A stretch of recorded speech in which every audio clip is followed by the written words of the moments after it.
Warahmatullahi wabarakatuh. Bismillahirrahmanirrahim. Alhamdulillahirabbil alamin. Assalatu wassalamu ala asyrafil anbiya'i wal mursalin wa ala alihi wa sahbihi ajma'in, amma ba'du. Yang sama-sama kita hormati Ibu Kepala Sekolah SDN Cilegon 1, yang kami hormati pemateri yaitu Ibu Rina sebagai CGP Angkatan 9 Kota Cilegon Provinsi Banten. Yang kami hormati Bapak Ibu Dewan Guru SDN Cilegon 1.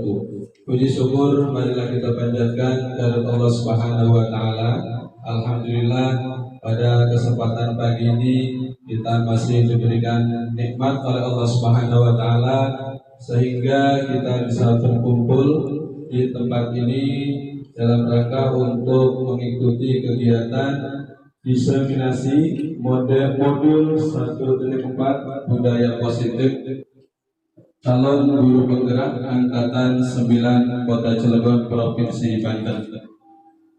Salawat dan salam senantiasa tetap terlimpah curahkan kepada junjungan kita Nabi besar Muhammad Sallallahu Alaihi Wasallam, kepada para keluarganya, para sahabatnya, dan para pengikutnya hingga akhir zaman. Bapak Ibu yang kami hormati, untuk memulai acara ini, marilah kita sama-sama mengucapkan lafal basmalah. Bismillahirrahmanirrahim. Selanjutnya sambutan Kepala Sekolah kepada Ibu Suhenti, waktu dan tempat kami sediakan.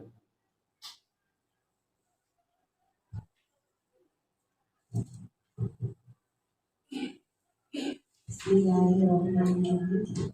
Assalamualaikum warahmatullahi wabarakatuh.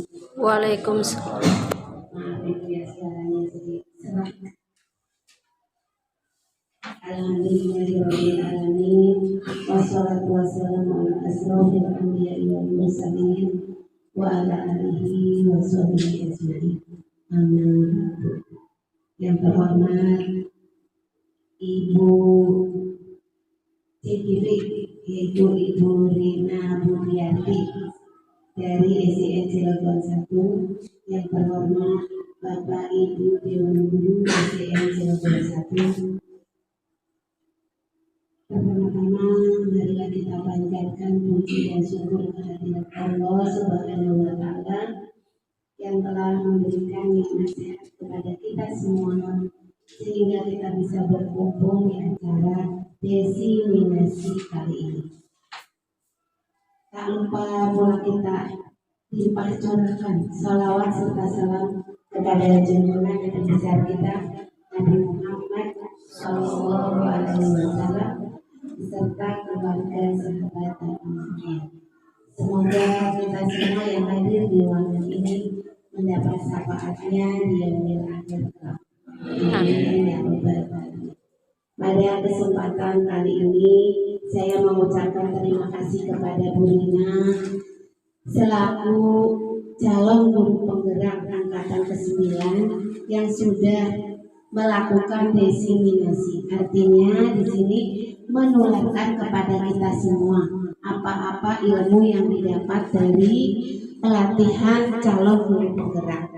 Semoga Bu Rina dikasih kesehatan, dikasih kekuatan, dan juga jangan lupa ilmunya dibagi-bagi kepada kita semua di sini. Semoga SD Cilegon 1 bisa lebih meningkat. Dan yang kedua, kepada Bapak Ibu Guru SDN Cilegon 1, terima kasih juga sudah meluangkan waktunya, sudah menyempatkan ya, walaupun tugas-tugasnya banyak sekali ya. Keharusannya kegiatan-kegiatannya banyak, tapi alhamdulillah pagi ini sudah banyak nih kita untuk mendukung dan juga menimba ilmu dari guru penggerak di sini, yaitu dari SDN Cilegon 1 Ibu Rina ya. Semoga apa yang ditularkan oleh Bu Rina kita timba ilmunya kita bareng-bareng mengaplikasikan kepada pekerjaan kita semua. Semoga kita semua mendapat lindungan, mendapat kekuatan, dan mendapat juga kekuatan untuk melaksanakan tugas. Ya. Walaupun mungkin hari ini ya banyak juga tugas-tugas yang lain ya, dan keadaan juga yang panas ya. Jadi semua juga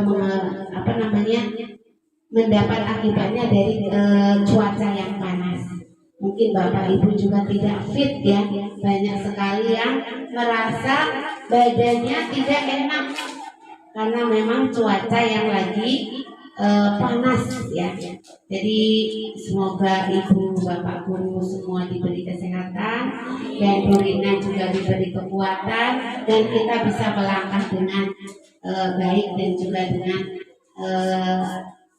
enteng untuk melaksanakan tugas. Untuk sepatah kata dari saya cukupkan sekian.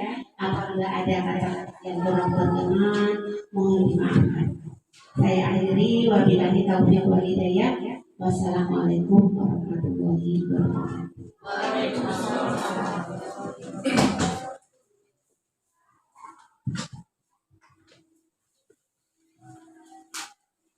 Terima kasih atas sambutannya. Baik, acara selanjutnya yaitu penyampaian materi mengenai diseminasi modul 1.4 budaya positif oleh Ibu Rina Budiati sebagai CGP Angkatan 9 Kota Cilegon Provinsi Banten, SDN Cilegon 1.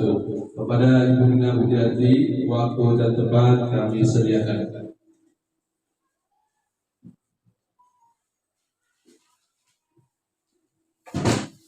Bismillahirrahmanirrahim. Assalamualaikum warahmatullahi wabarakatuh. Alhamdulillah, terima kasih kepada sebelumnya yang saya hormati Ibu Kepala Sekolah SDN Cilegon 1, yang saya hormati Ibu Bapak Dewan Guru beserta staf tata usaha SDN Cilegon 1. Alhamdulillahirrahmanirrahim. Terima kasih atas waktu dan kesempatannya dalam presentasi diseminasi modul 1.4 budaya positif yang akan saya paparkan pada kesempatan hari ini. Untuk mempersingkat waktu, kita mulai saja ya Bapak Ibu. Ya, saya sebelumnya mohon izin, bukan saya untuk menggurui Bapak Ibu yang ada di sini. Saya hanya menularkan ilmu saya yang saya peroleh dari pelatihan selama kurang lebih 2 bulan ini. Saya akan memaparkan tugas modul 1.4 ini ya Bapak Ibu. Nah, untuk memulai acara kegiatan hari ini, supaya tidak tegak, saya akan speaking dulu, mengadakan speaking dulu ya Bapak Ibu. Gimana, setuju? Oke, supaya kita tidak tegang ya Bapak Ibu ya. Ya. Oke, sebentar ya Pak.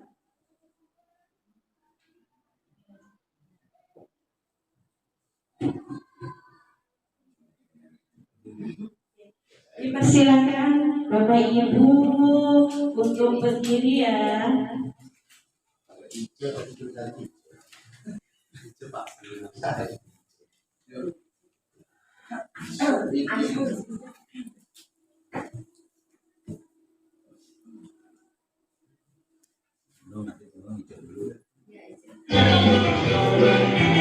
Ayo Pak. Iya.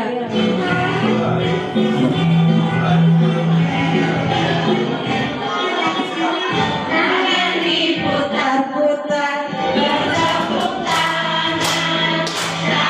diputar-putar, pegang bahu.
Silakan duduk kembali.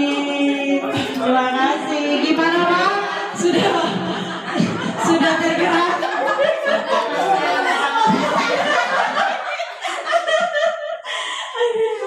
Sudah tidak ngantuk ya Bapak Ibu ya? Masih semangat? Masih. Oke. Masih tegang. Oke, kita lanjut ke materi berikutnya. Di sini saya akan memaparkan tentang tujuan pendidikan. Menurut Ki Hajar Dewantara, tujuan pendidikan adalah menuntun segala kodrat yang ada pada anak agar mereka mampu mencapai keselamatan dan kebahagiaan yang setinggi-tingginya, baik sebagai manusia maupun sebagai anggota masyarakat. Itu filosofi menurut Ki Hajar Dewantara mengenai pendidikan. Selanjutnya, saya di sini akan membahas tentang budaya positif. Budaya positif di sekolah yaitu nilai-nilai, keyakinan, dan kebiasaan-kebiasaan di sekolah yang berpihak pada murid, agar murid dapat berkembang menjadi pribadi yang kritis, penuh hormat, dan bertanggung jawab.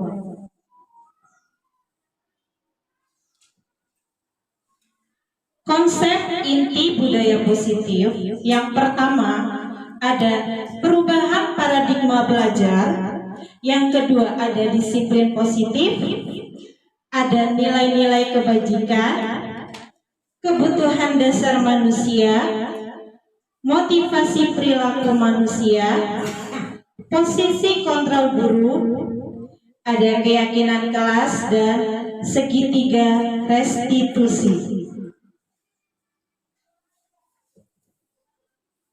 Dan perubahan paradigma belajar dalam membangun budaya positif, sekolah dapat menyediakan lingkungan yang positif, aman, dan nyaman agar siswa mampu berpikir, bertindak, dan menciptakan dengan merdeka, mandiri, dan bertanggung jawab. Dirancang berdasarkan prinsip pembelajaran berdiferensiasi, sehingga setiap siswa dapat belajar sesuai dengan kebutuhannya. Di sini ada miskonsepsi tentang teori kontrol. Di sini ada ilusi ya Bapak Ibu. Yang pertama di sini ada ilusi guru mengontrol murid. Dan yang kedua ada ilusi bahwa kritik dan membuat rasa bersalah mampu menguatkan karakter. Yang selanjutnya ada ilusi bahwa orang dewasa berhak memaksa. Yang terakhir, ilusi bahwa semua penguatan positif efektif dan bermanfaat. Ini adalah miskonsepsi tentang teori kontrol. Selanjutnya, saya akan memaparkan tentang mengubah paradigma stimulus respon ke pendekatan teori kontrol. Teori kontrol dibagi menjadi dua, ada stimulus respon dan teori kontrol itu sendiri. Stimulus respon terdapat atau kita contohkan yaitu kita mencoba mengubah orang agar berpandangan sama dengan kita. Itu stimulus respon. Yang kedua, perilaku buruk dilihat sebagai suatu kesalahan. Ya Bapak Ibu, ini artinya Bapak Ibu menghukum anak dengan pandangan stimulus respon. Terus yang selanjutnya ada orang lain bisa mengontrol saya. Yang terakhir ada pemaksaan ada pada saat bujukan gagal, di mana ini tentang perilaku kita ke orang lain, baik ke murid ataupun ke sesama rekan sejawat. Dan di sini menurut teori kontrolnya, kita berusaha memahami pandangan orang lain tentang dunia. Semua perilaku memiliki tujuan. Yang selanjutnya, hanya Anda yang bisa mengontrol diri Anda, bukan orang lain. Yang terakhir, kolaborasi dan konsensus menciptakan pilihan-pilihan baru. Selanjutnya, apa makna disiplin menurut Bapak atau Ibu? Adakah yang ingin membantu saya menjawab pertanyaan? Bu Airin? Atau Pak Sam, apa makna disiplin menurut Bapak Ibu? Silakan Bapak Ibu yang ingin membantu menjawab pertanyaan dari pemaparan modul 1.4. Ustaz? Disiplin mau kerja. Oke, Bu Airin. Menurut saya kalau disiplin itu adanya rasa tanggung jawab dari diri sendiri. Oke, terima kasih. Mau bekerja dan rasa tanggung jawab dari diri sendiri. Ada yang lain Bapak Ibu? Pendapatnya belum boleh. Disiplin adalah mematuhi segala aturan yang berlaku. Terima kasih. Menurut Bu Nun, disiplin adalah mematuhi aturan yang berlaku. Ada lagi Bapak Ibu? Mas Upi?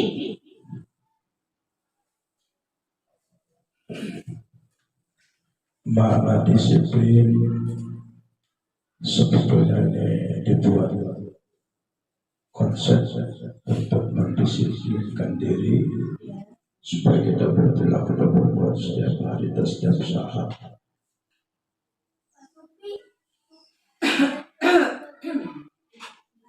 Apa yang dilakukan kita sesuai dengan yang apa? Oke, berarti perubahan dari diri kita sendiri gitu Pak maksudnya. Oke, terima kasih Bapak Ibu atas sumbangsi masukannya. Dan kita lihat bersama-sama di sini apa sih makna disiplin?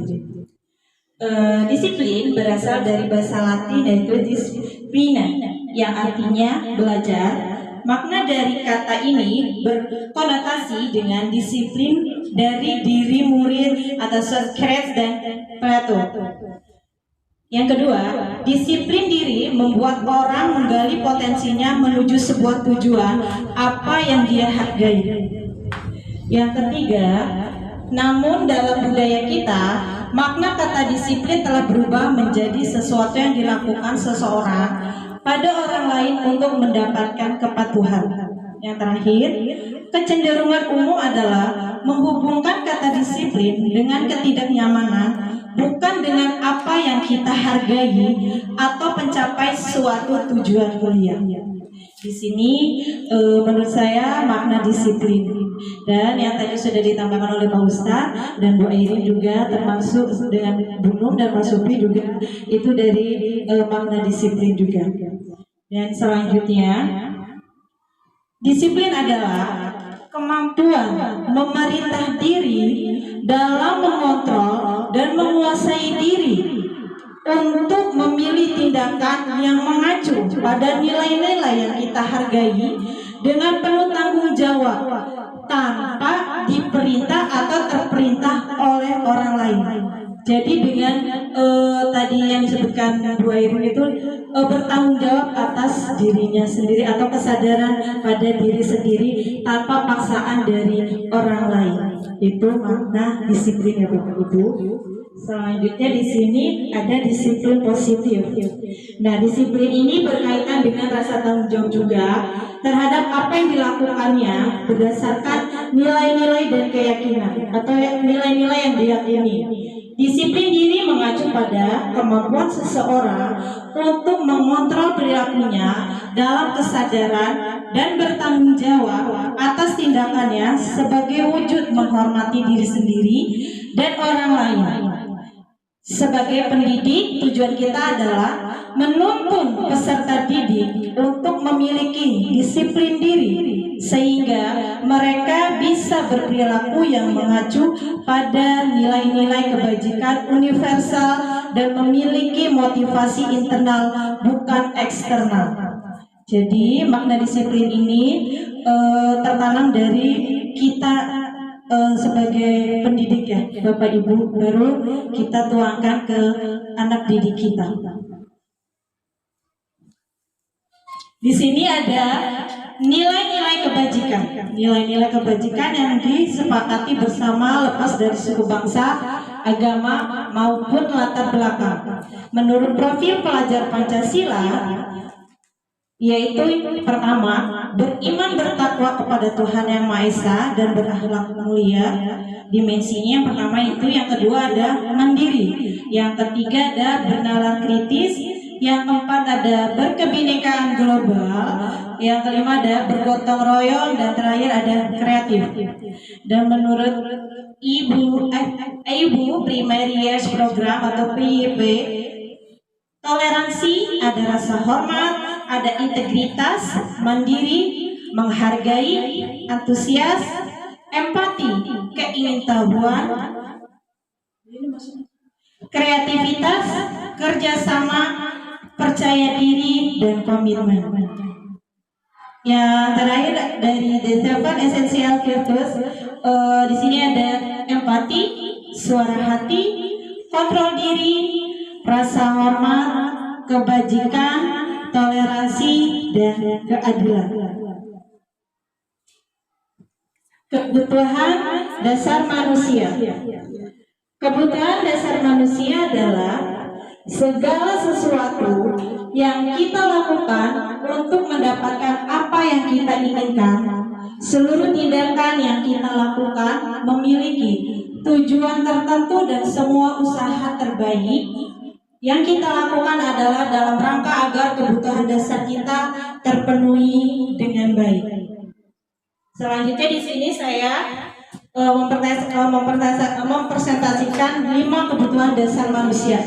Yang pertama itu Bapak Ibu, penguasaan atau harga diri, memimpin yang diakui, didengar, dianggap ada, itu penguasaan. Yang kedua ada bertahan hidup. Apa sih maknanya? Di sini terdapat bertahan hidup itu meliputi ada makanan, tempat tinggal, kesehatan, dan keamanan. Di sini yang selanjutnya ketiga ada rasa kasih sayang dan rasa terima, meliputi rasa yang diterima, yang dipedulikan berbagai kerjasama bagian dari kelompok. Yang selanjutnya ada kebebasan, meliputi mandiri, memiliki pilihan, mencoba hal baru. Yang terakhir ada kesenangan, yaitu kesenangan di sini ada bermain, humor, antusiasme, dan tertawa.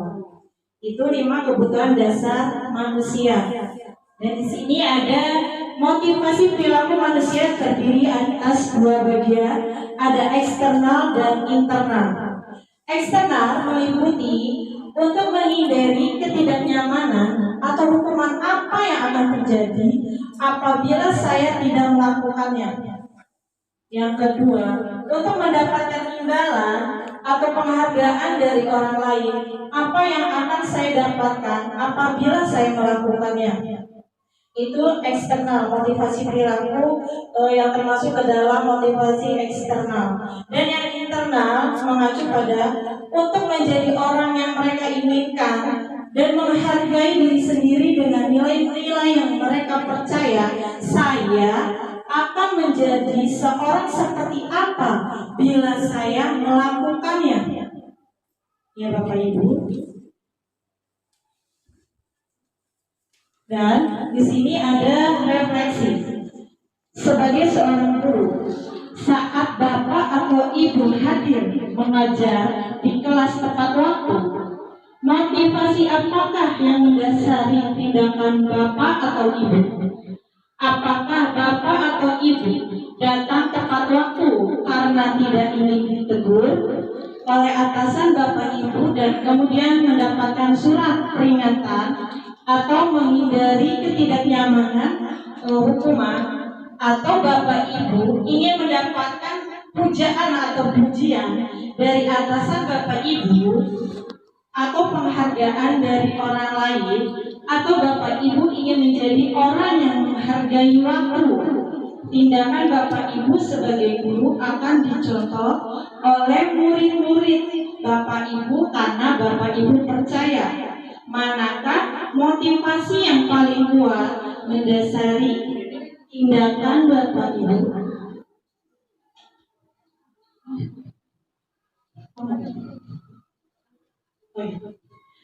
Atau bahkan kombinasi dari dua motivasi atau bahkan ketiga-tiganya.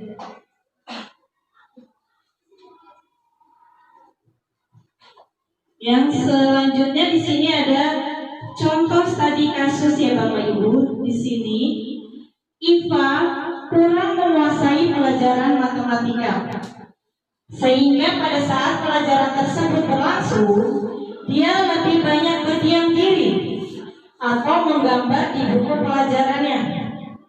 Pada saat guru matematikanya Pak Seno menanyakan pertanyaan kepada Iva menjadi gugup dan tidak sengaja menjatuhkan tasnya dari kursi dan tiba-tiba menjadi gagap pada saat mencoba menjawab. Seluruh kelas pun tertawa melihat perilaku Iva yang berbicara tergagap dan terkejut tersebut.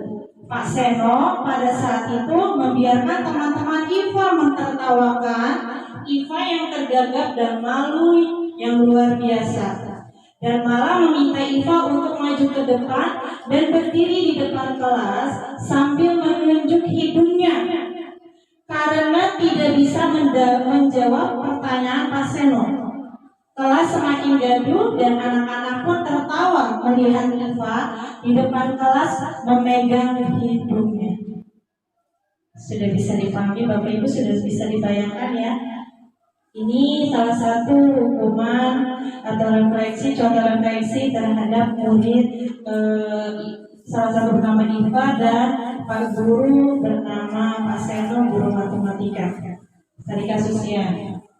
Refleksinya, pertanyaannya, apakah Bapak atau Ibu setuju dengan tindakan Pak Seno terhadap Iva? Kalau setuju, mengapa? Dan yang kedua, pertanyaan kedua, menurut Bapak atau Ibu, tindakan Pak Seno terhadap Iva adalah sebuah hukuman atau konsekuensi? Dan beri alasannya.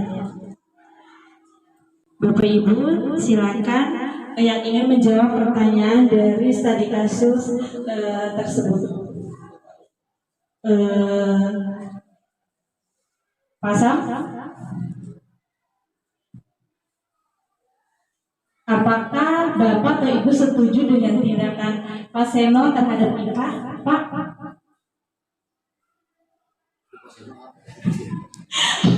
Saya lagi Pak. Di sini ada studi kasus seorang murid sedang belajar matematika tersebut berlangsung, dia lebih banyak berdiam, Pak. Nah, atau menggambar di bukunya nih. Nah, pada saat guru matematikanya Pak Seno menanyakan pertanyaan kepada murid, ia menjadi gugup si murid tersebut, Pak. Nah, tidak sengaja saking groginya dia menjatuhkan tasnya.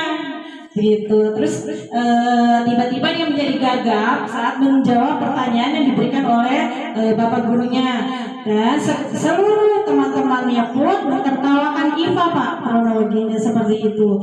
Dan si pak guru tersebut bukannya istilahnya membela gitu, malah meminta si anak tersebut maju dan berdiri di depan kelas, maksudnya sambil tangan si bapak guru tersebut menunjuk ke muka ya, atau ke hidungnya murid tersebut. Nah, karena tidak bisa menjawab pertanyaan dari Pak Seno. Nah, kelas pun akhirnya semakin gaduh dan anak-anak pun tertawa melihat Iva di depan kelas gitu, memegang hidungnya. Jadi pertanyaan saya, apakah Bapak atau Ibu setuju dengan tindakan Pak Seno terhadap Iva? Kalau tidak setuju, mengapa alasannya? Dan kalau setuju pun, mengapa alasannya? Terus yang kedua, menurut Bapak atau Ibu, tindakan Pak Seno terhadap Iva itu sebuah hukuman atau konsekuensi? Silakan Pak Sam.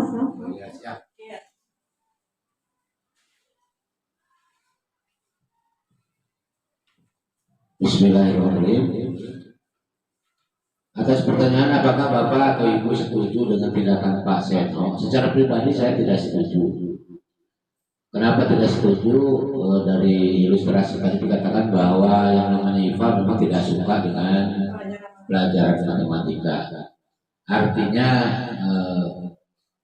dengan tindakan Pak Seno menyuruh Iva ke depan mengerjakan sesuatu yang berkaitan dengan matematika, itu justru akan menjatuhkan harga diri dari Iva sendiri, sehingga bukannya memotivasi bagi anak yang memang dasarnya kurang suka, tetapi justru malah akan memutuskan membunuh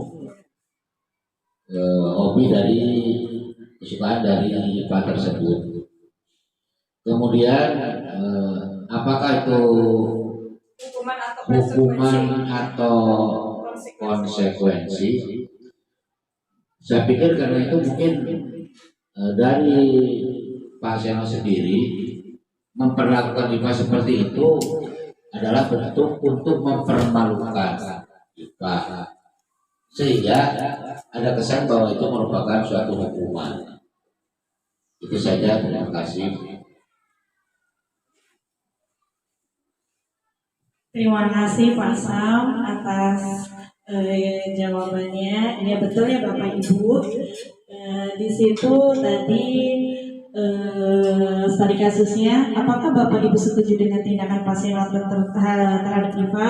Pak Sam memberikan tidak setuju. Ya. Dan kedua, menurut Bapak atau Ibu, tindakan Pak Seno terhadap Iva adalah sebuah hukuman atau konsekuensi. Ya betul sekali Pak, itu termasuknya hukuman, ya Pak ya, bukan konsekuensi. Ya, terima kasih Pak Sam atas jawabannya. Dan di sini ada hukuman, konsekuensi, dan restitusi.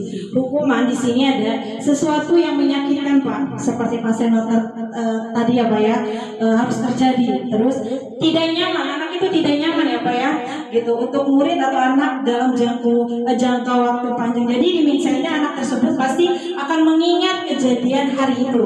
Terus yang ketiga ada korban mendapatkan keadilan, Iva tersebut menjadi korban. Terus ada murid atau anak yang akan tersakiti, termasuk Iva tadi. Dan perilaku pasif, agresif atau meningkat. Ada sistem tidak akan berjalan bila murid takut, ya Pak ya.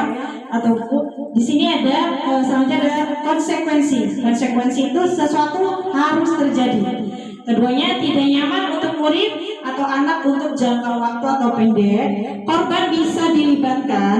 Murid atau anak dibuat tidak nyaman. Penguatan hanya bertahan dalam jangka waktu pendek, memerlukan monitoring dan supervisi terus-menerus dari guru. Kalau restitusi di sini merupakan pilihan menguatkan untuk murid atau anak dalam waktu jangka panjang. Korban mendapatkan ganti, murid atau anak mendapatkan penguatan, masalah terpecahkan, murid belajar bertanggung jawab atas atau untuk perilakunya. Jadi lebih kita mendukung, istilahnya berbicara dengan baik-baik dari hati ke hati kalau restitusi ini ya Bapak Ibu. Terus selanjutnya ada hukuman di sini ada berlakunya hanya pada sebuah institusi, tidak berlanjut pada kehidupan nyata. Peraturannya adalah kamu harus, dan murid pasti akan membenci peraturan tersebut. Konsekuensinya membantu penerapan mengikuti peraturan dalam masyarakat. Apa peraturannya? Mampukah kamu melakukannya? Murid atau anak menghormati peraturan. Kalau restitusi fokus pada pemecahan masalah dalam jangka waktu panjang. Apa yang kamu yakini atau apa yang bisa kamu lakukan untuk memperbaiki dari masalah ini. Murid atau anak akan menghormati dirinya dan orang lain. Di sini ada sisi negatif, netral, dan positif. Di sini ada awas kalimat atau pertanyaan dari sisi negatifnya. Awas kalau dilakukan lagi ya nanti awas kamu gitu. Bahasa kita ya Bapak Ibu kepada anak. Terus ada mode paksaan. Tadi kan Pak Seno itu memaksa Iva ya untuk memegang hidungnya atas hukumannya. Terus mendorong atau menyalahkan diri atau konsep diri buruk. Kalau netral, lakukan apa yang saya katakan, itu memaksa juga. Stimulus respon, mendorong kepatuhan, konsep diri baik. Yang positifnya, apakah hal ini yang sesungguhnya ingin kamu lakukan? Nah, terus teori kontrol, mendorong disiplin positif dan konsep diri kuat. Masih berlanjut, hukuman. Di sini murid atau anak belajar menyembunyikan kesalahan, mencoba mengontrol anak dengan penguatan negatif. Dampak pada murid yaitu marah, merasa bersalah, rendah diri, mengasingkan diri. Tiba-tiba tidak diharapkan atau sangat melukai. Yang dibuat oleh guru menyakitkan. Guru menjalani konsekuensi dengan menyalahkan, mengkritik anak, menyindir atau merendahkan. Kalau konsekuensi, murid atau anak belajar taat peraturan. Terus mencoba mengontrol anak dengan penguatan positif. Kehilangan hak waktu atau jeda seorang diri sudah diketahui masuk akal, dibuat oleh guru dan murid atau anak. Membantu guru menyatakan peraturan, melakukan peringatan dan menerapkan konsekuensi. Kalau restitusi, murid atau anak belajar memecahkan masalah. Anak paham bahwa dirinya yang bersalah atau sendiri yang memegang kontrol kendali diri. Atau murid atau anak tidak akan kehilangan waktu, namun bersemangat untuk memperbaiki diri. Berupa undangan untuk mengadakan restitusi, dipanggil duduk bareng-bareng atau bersama di kantor, dibuat oleh murid atau anak, dan menguatkan. Guru menyebutkan keyakinan kelas, membimbing anak tersebut atau kerangka acuan berpikir pada restitusi murid atau anak.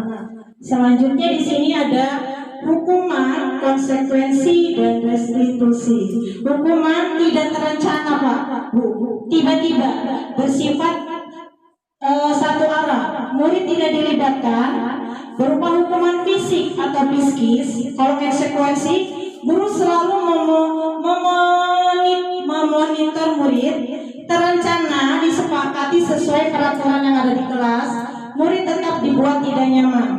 Kalau restitusi, proses kolaboratif yang mengajarkan murid untuk mencari solusinya sendiri, proses menciptakan kondisi murid untuk memperbaiki kesalahannya. Itu restitusi.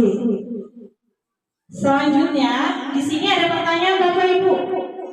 Ada tindakan guru dan ini termasuk hukuman atau konsekuensi. Yang pertama, mencatat 100 kali di dalam buku kalimatnya, saya tidak akan terlambat lagi karena terlambat ke sekolah.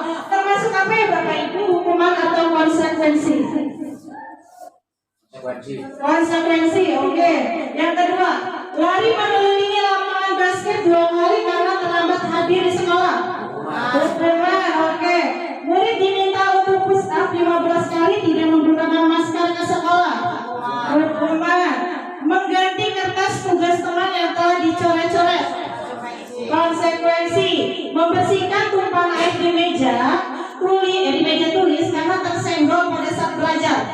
Konsekuensi, murid disuruh untuk tidak mengenakan sepatu seharian di sekolah karena tidak mengenakan sepatu hitam. Hukuman, oke.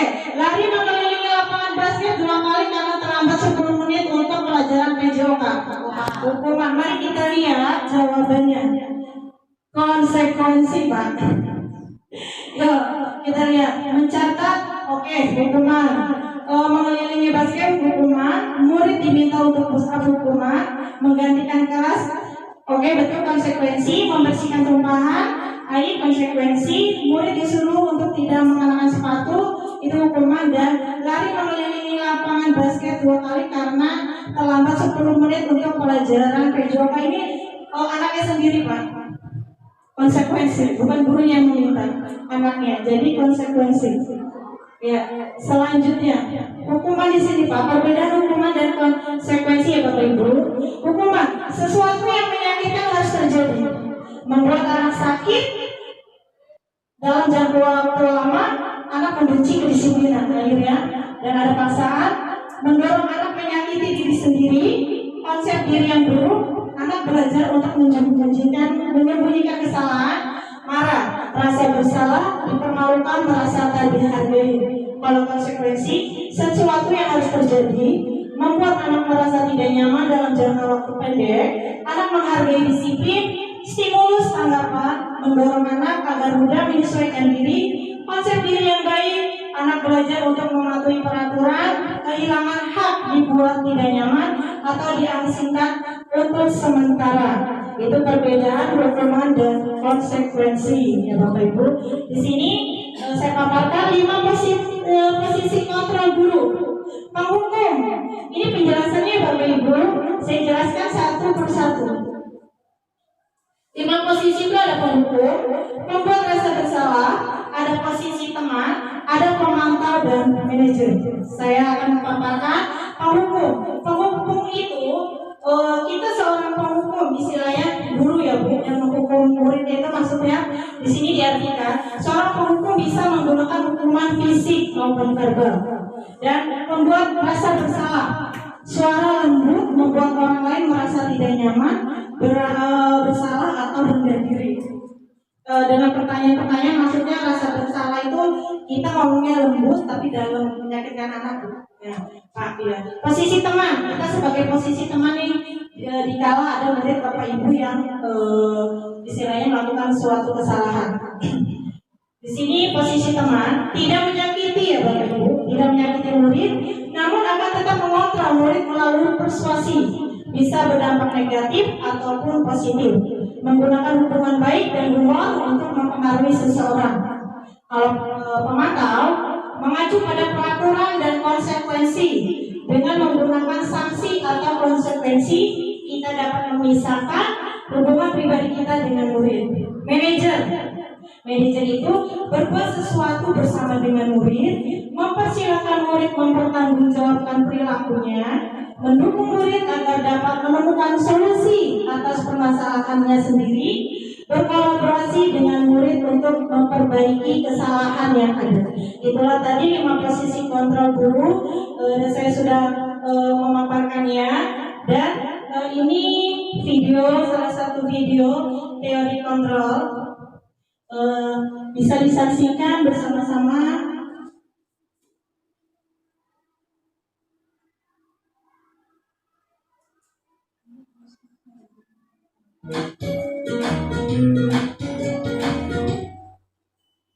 Salam bahagia Ibu dan Bapak Guru hebat. Dalam penerapan disiplin positif restitusi, salah satu program yang dikembangkan adalah 5 posisi kontrol. 5 posisi kontrol dalam restitusi adalah proses perjalanan seorang pendidik agar dapat mengenali dirinya, Pada video kali ini, kita akan membahas tentang 5 posisi kontrol yang dikembangkan oleh Diane Gosson dan contoh penerapannya.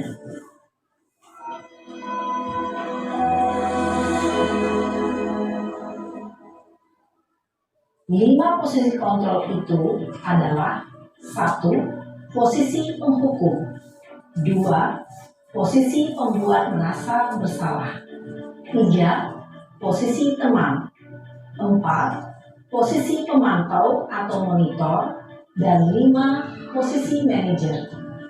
Untuk lebih memahami kelima posisi tersebut, mari kita saksikan kasus Naren yang terlambat hadir 20 menit di sekolah dan melihat bagaimana kelima posisi kontrol dalam menghadapi masalah tersebut.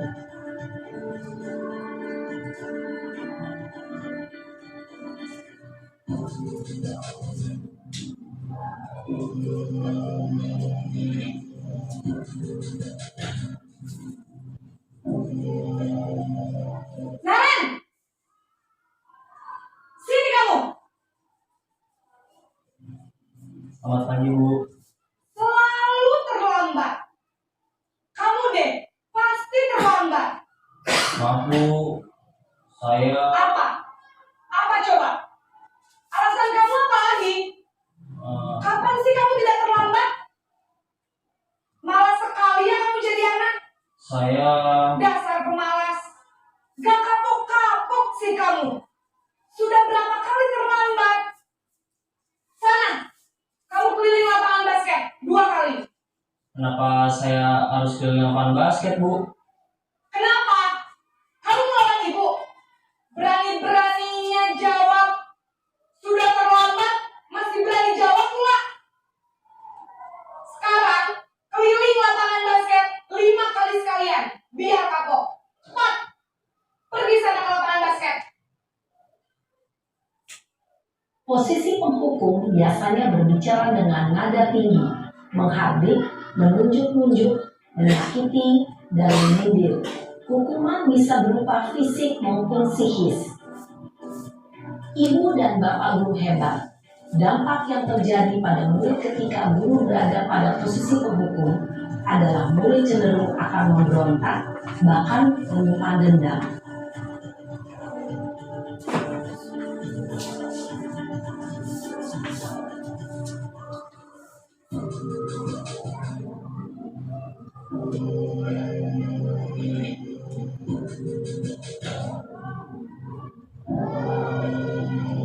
Naren!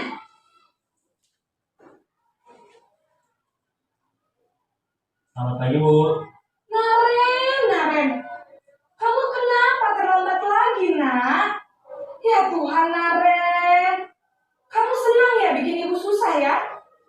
Kalau kamu terlambat lagi, nanti ibu yang ditegur bapak kepala sekolah, nak. Disangka ibu tidak bisa membina kamu. Duh, gimana ini? Maaf, Bu. Duh, Gusti Naren. Kamu suka ya kalau ibu ditegur bapak kepala sekolah? Terus, sekarang ibu harus tulis apa yang di buku absen? Ini kamu sudah sering terlambat loh. Ibu harus apa coba? Maaf, Bu. Maaf sekali. Ya sudah, lain kali jangan bikin ibu susah lagi ya nak ya. Ibu tidak akan kuat lagi kalau kamu begini terus. Bisa jantungan kalau ibu ditegur bapak kepala sekolah. Sana cepat kelas. Maaf ya, Bu. Maaf sekali. Posisi pembuat rasa bersalah berbicara dengan nada tenang, cenderung lembut. Namun kata-kata yang diutarakan membuat murid merasa menjadi orang yang gagal, memandang buruk dirinya sendiri, merasa tidak berharga, dan tidak sanggup membahagiakan orang lain. Ketika guru mengambil posisi pembuat rasa bersalah, murid akan menganggap dirinya yang bersalah dan ia akan menyimpan emosi negatif tersebut di dalam dirinya.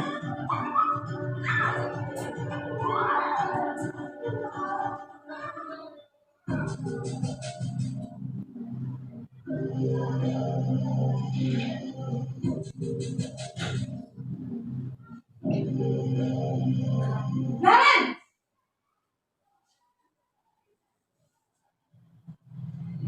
Selamat pagi Bu.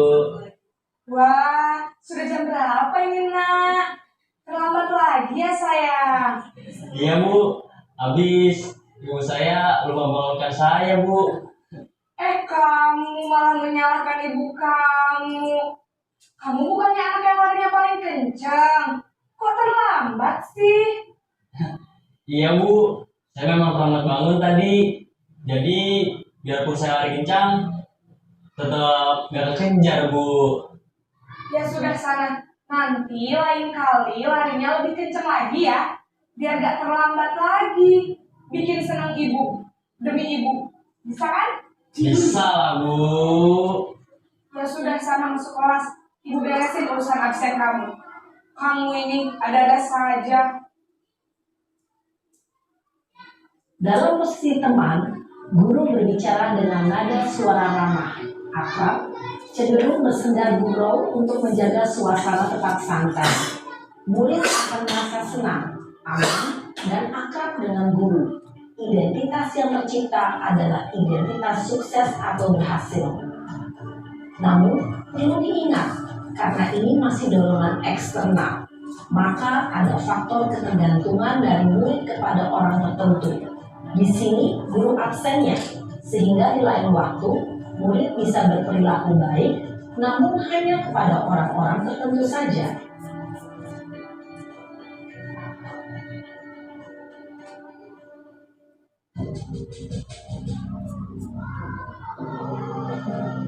Ustaz. Contoh. Naren!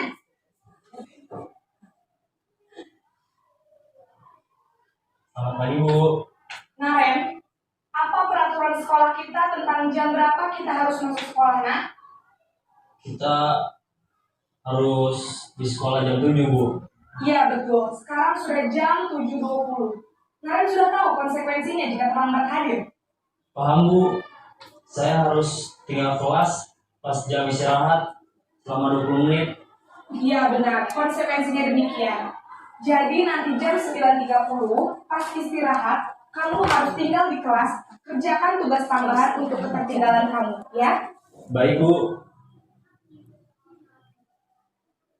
Posisi pemantau mengandalkan penghitungan atau data untuk mengontrol murid. Guru mengarahkan murid berdasarkan peraturan dan konsekuensi. Seorang pemantau menunjukkan bahasa tubuh dan ekspresi wajah yang datar dan cenderung formal.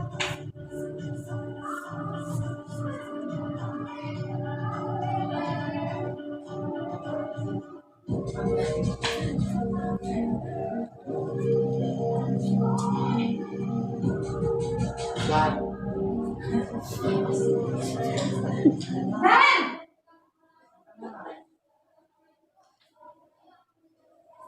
Selamat pagi Bu. Selamat pagi Naren. Maaf Bu, saya terlambat. Iya, sekolah masuknya jam 7, sekarang sudah jam 7.20. Jadi sekarang bagaimana ini Naren? Maaf Bu, saya lupa setel alarm saya semalam. Baiklah, menurut kamu, keyakinan sekolah yang mana yang perlu kamu tingkatkan? Menghargai diri sendiri dan orang lain mungkin ya Bu. Setuju. Jadi, apakah Naren meyakini prinsip saling menghormati tersebut? Iya Bu, saya meyakininya. Apakah Naren bersedia memperbaiki masalah keterlambatan ini? Bersedia Bu. Bagaimana kamu akan perbaiki masalah keterlambatan ini? Saya akan coba untuk tidak lupa menyetel alarm saya Bu. Baik, kalau Naren lupa menyetel alarm di rumah, ada orang yang kira-kira bisa bantu mengingatkan tidak? Ada Bu, kakak saya, Kak Emma. Ada lagi selain Kak Emma? Selain Kak Emma, ada ibu saya. Baik, jadi yang mengingatkan Naren adalah Kak Emma dan ibu kamu ya? Kira-kira akan mulai setel alarm kapan nih Naren? Setelah pulang sekolah, akan segera saya lakukan. Baik, jadi Naren akan setel alarm untuk bangun besok pagi dan akan diingatkan oleh kakak dan ibu dan Naren ya. Ada lagi yang mungkin perlu dilakukan Naren? agar tidak terlambat bangun lagi. Tidak ada, Bu. Baik, Nahen. Terima kasih untuk kerjasama kamu. Sekarang kamu perlu kembali ke kelas untuk belajar. Baik, Bu. Terima kasih. Posisi manajer adalah posisi kontrol yang disarankan untuk membimbing murid memiliki sikap disiplin yang positif, yaitu murid yang mandiri, bertanggung jawab, dan dapat memecahkan masalah. Tujuan dari posisi ini adalah agar murid dapat berefleksi atas tindakannya. Guru akan dengan tulus memberikan pertanyaan-pertanyaan bermakna, sehingga membuat murid dapat belajar dari kesalahannya dan mencari sebuah solusi untuk menyelesaikannya. Ibu dan Bapak guru hebat, setelah mengamati adegan kelima posisi kontrol tadi, kira-kira posisi mana yang paling ideal? Posisi mana yang dapat menunjang motivasi intrinsik murid? Ya, tentu posisi manajer. Posisi ini memang posisi ideal yang ingin dituju setiap pendidik. Pada posisi inilah, guru dapat menerapkan disiplin positif yang berpihak pada murid, yang memerdekakan murid. Perjalanan seorang pendidik tentunya tidak mudah untuk sampai pada posisi seorang manajer. Namun, tujuan kita pasti, yaitu menciptakan murid-murid yang mandiri, merdeka, dan bertanggung jawab. Semoga Ya, Bapak Ibu, tadi ilustrasi ya Bapak Ibu atas video-video yang ditayangkan ya Bapak Ibu, ada posisi penghukum, manajer, ada pemantau ya Bapak Ibu, kurang lebih seperti itu. Sekarang saya tanya kembali ke selanjutnya, materi selanjutnya, keyakinan kelas. Mengapa keyakinan kelas? Mengapa bukan peraturan kelas? Di sini ada pertanyaan tentang keyakinan kelas. Di sini pertanyaannya, mengapa keyakinan kelas? Mengapa bukan peraturan kelas? Apa bedanya Bapak Ibu peraturan kelas dan keyakinan kelas? Ada yang bisa menjawab atau ingin menjawab atau menambahkan Bapak Ibu? Ya, silakan Bu Sufi.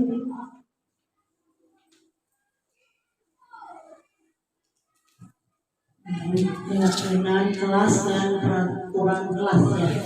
Kalau keyakinan itu kita sebagai guru dan juga semua murid yang ada di dalam kelas meyakini semuanya dan menyetujui bahwa adanya seperti peraturan tata tertib yang di kelas itu harus diyakini semua kelas yang ada di dalam kelas. Sedangkan peraturan kelas itu hanya menunjukkan pada diri kita sebagai guru. Jadi harus seperti ini, itu peraturan. Jadi semua murid belum tentu dia akan menerima. Seperti itu. Terima kasih. Ya, baik Bu Sufi atas masukannya dan jawabannya. Kita lihat ke slide berikutnya.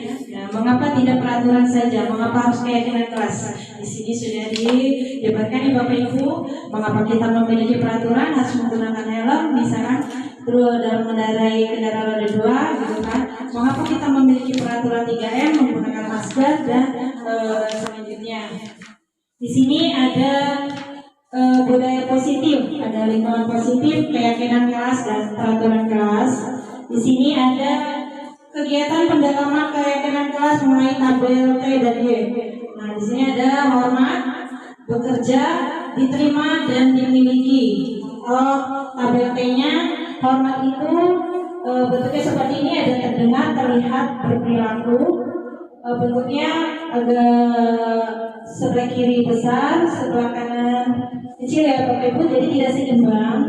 Yang bekerja juga di sini seimbang, tapi agak terputus. Yang hormat tampak seperti ada garis putus-putusnya. Yang bekerja pun sama, diterima dan dimiliki. Ya Bapak Ibu, kita lanjut. Kegiatan pendalaman keyakinan kelas. Di sini ada hormat atau terdengar suatu orang berbicara, yuk saya bantu, terima, tolong, permisi dan seterusnya. Kalau terlihat berempati terhadap perasaan orang lain, memegang barang milik orang lain hanya dengan izin. Kalau berperilaku tersenyum ramah, memberikan salam hormat, memberikan ruang bekerja, postur tubuh agar dibungkukan. Ya Bapak Ibu, selanjutnya next. Kita di sini ada pertanyaan lagi Bapak Ibu, peraturan dan keyakinan. Selalu kembalikan buku ke tempatnya. Itu peraturan atau keyakinan Bapak Ibu? Peraturan. Dilarang mengganggu orang lain. Keyakinan. Hadir di sekolah 15 menit. Peraturan. Dilarang melakukan kekerasan. Peraturan. Dilarang menggunakan narkoba. Peraturan. Berganti atau menunggu giliran. Keyakinan. Gunakan masker. Ya. Jangan berlari di kelas. Peraturan kita ya Bapak Ibu.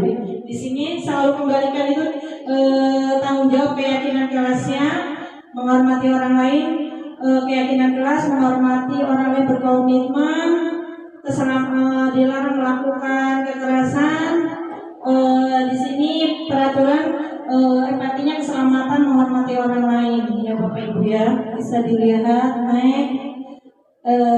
Di sini contoh tadi sudah disebutkan. Di sini ada dalam konteks penerapan disiplin positif, Ibu Ani sebaiknya mencari tahu alasan Agus melakukan tindakan tadi sudah yang di video itu. Kita lihat lagi teori motivasi perilaku manusia. Di sini ada eksternal untuk menghindari ketidaknyamanan atau hukuman apa yang akan terjadi apabila saya tidak melakukannya, itu eksternal. Dan kalau motivasi internal untuk menghargai diri sendiri, saya akan menjadi orang seperti apa bila saya melakukannya. Dan motivasi eksternal juga ada di sini terdapat kata-kata untuk mendapatkan imbalan dari orang lain ya. Jadi mengharap sesuatu imbalan. Di sini posisi kontrol, apakah aku atau saya kecewa sekali dengan kamu. Di sini tadi pembahasan bersalah ya Bapak Ibu sudah disebutkan dalam video tersebut. Posisi kontrol aku, ayolah lakukan demi Bapak Ibu. Tadi kalimat itu sebagai teman. Kalau kamu tidak pernah mendapat nilai jika tidak mengerjakan tugas, termasuk pemantau, tadi sudah dijelaskan dalam video. Di sini kita lanjut ke segitiga restitusi. Di sini ada segitiga. Segitiga itu suatu proses dialog yang dijalankan oleh guru. Saya membuat video tentang murid yang datang terlambat dari salah satu murid kita di kelas 6.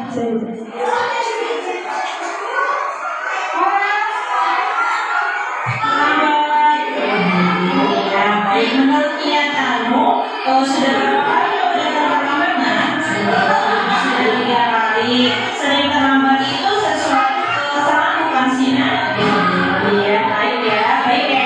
Berbuat salah itu manusiawi. Setiap orang pasti memiliki kesalahan. Karena berbuat salah, karena yang terpenting kita bisa belajar dari kesalahan tersebut ya Nak ya. Setuju? Oke, setuju ya sayang. Paras, kita cari solusinya. Ini Paras, sering datang terlambat itu kenapa sih Nak?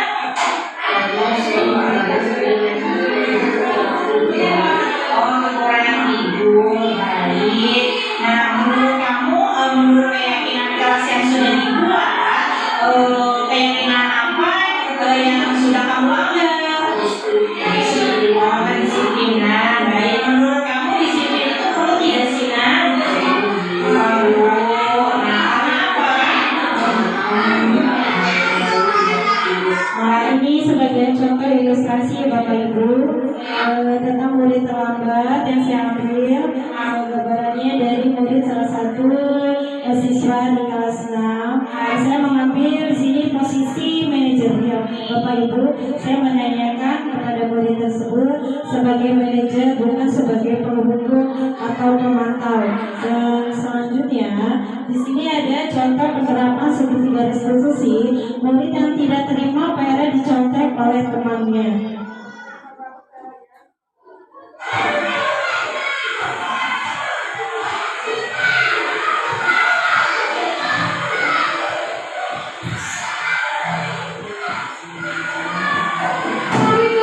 Terus gimana kerjaan sendiri juga? Saya kan udah ngerjain capek-capek, masa kamu nyontek?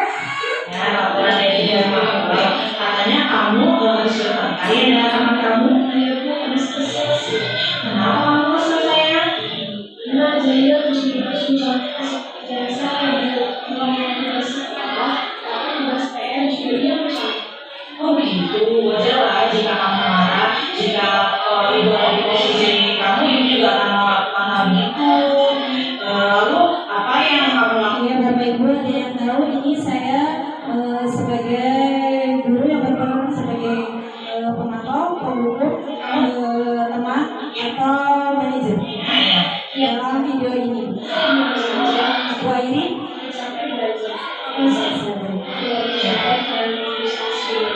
Oh baiklah, itu sangat menghargai tindakan kamu. Nah, tindakan tersebut itu hargai karena tidak terlalu buruk, karena tidak sampai memukul teman kamu ya nak ya. Nah, menurut kamu keyakinan kelas apa yang sudah kamu lakukan sayang? Iya betul. Nah, menurut kamu saling menghormati antar teman itu sangat penting tidak sih nak? Penting baiklah. Kalau menurut kamu penting, keyakinan apa yang harus kamu lakukan pada saat kamu marah sayang? Harus bersabar. Kamu bersedia memperbaiki sikap tersebut sayang? Bersedia. Apa yang akan kamu lakukan untuk memperbaiki masalah ini nak? Saya harus lebih bersabar dan menahan amarah. Dan jika ada teman juga, saya akan tepat sekali tindakan kamu tersebut. Kamu tetap semangat ya nak. Dan sekarang silakan kamu kembali ke tempat. Ya sama-sama.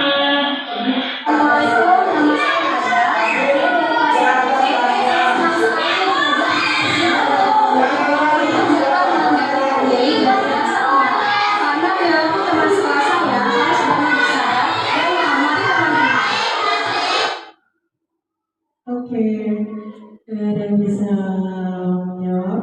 Jadi dalam video tersebut, seorang guru memanggil muridnya atas kesalahan yang dia perbuat. Bahwa ini dia menambahkan dalam kasus tersebut. Izin jawab Ibu, menurut saya itu manajer dalam kenapa karena guru memberikan pertanyaan sehingga siswa itu mencarikan solusinya, mencari belajar bersama, diskusi bersama seperti itu karena tidak apa ya, kamu harusnya gini jangan, tapi kita tanya kenapa kamu gini, kenapa, solusinya apa kira-kira kayak gitu sehingga anak bisa berpikir oh iya saya melakukan ini ternyata salah ya, ternyata ada imbasnya loh, ternyata ada solusinya apa nih, jadi mencari solusi bersama. Oke baik, terima kasih Bu Airin ya atas jawabannya. Tepat sekali, saya mengambil di dua peran ini sebagai sisi manajerial atau manajer ya Bu, Bapak Ibu, dan pertanyaan tersebut tadi sudah dijawab oleh Bu Airin dan itulah tadi pemaparan materi dari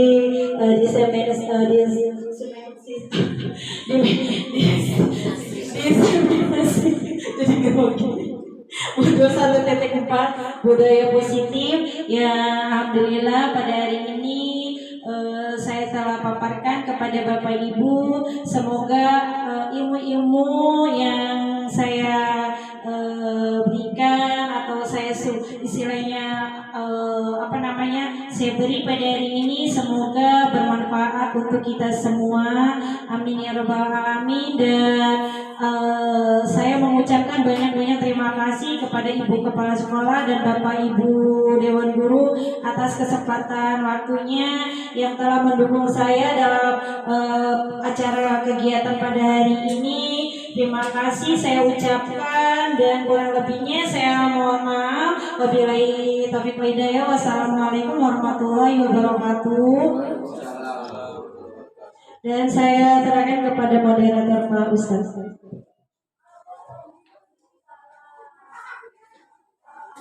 Baik, terima kasih kepada Ibu Rina Budianti yang telah memaparkan diseminasi modul 1.4 budaya positif. Alhamdulillah sudah selesai dilaksanakan. Marilah kita tutup acara ini dengan bersama-sama baca lafal Alhamdulillah. Alhamdulillahirrahmanirrahim. Dari saya cukup sehat. Assalamualaikum warahmatullahi wabarakatuh. Waalaikumsalam warahmatullahi wabarakatuh. Terima kasih. Enggak.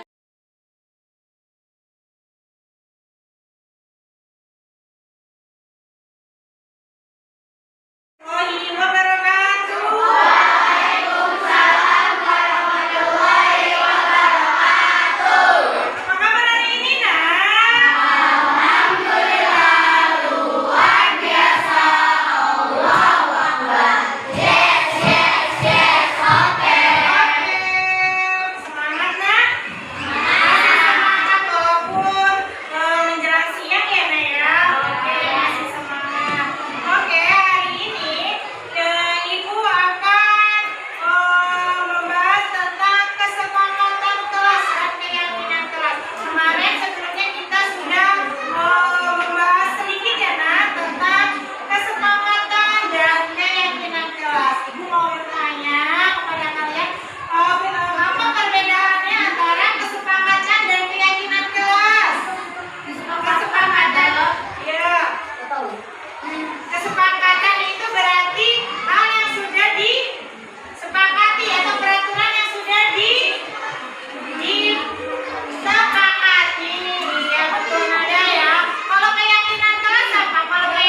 Selanjutnya ada Naila, Kesia.